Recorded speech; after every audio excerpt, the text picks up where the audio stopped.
Tunachinja mnyama wa akika kwa sababu mbili. Sababu ya kwanza, Mtume anasema kullu ghulamin murtahinun biaqiqatihi, kila kijana anayezaliwa, kila mtoto anayezaliwa yuko ndani ya rahani, amefungwa, anaachwa huru kwa kuchinjiwa mnyama siku ya 7. Katika riwaya nyingine, ama 7 ya pili ama 7 ya tatu.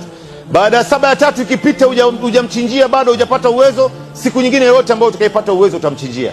Na mtoto wa kiume anachinjiwa mbuzi 2 ama kondoo 2, na mtoto wa kike anachinjiwa mbuzi 1 ama kondoo 1.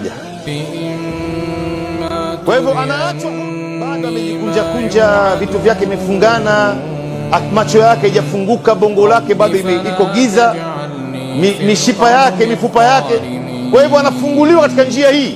Kukaa ndani ya tumbo katika fuko la uzazi miezi 9 sio jambo la mchezo. Na sababu ya pili ya kuchinja mnyama siku ya 7 ama 7 ya pili ama 7 ya tatu, ambapo 7 ya kwanza ndio bora kuchinja mnyama, ni kutoa shukrani.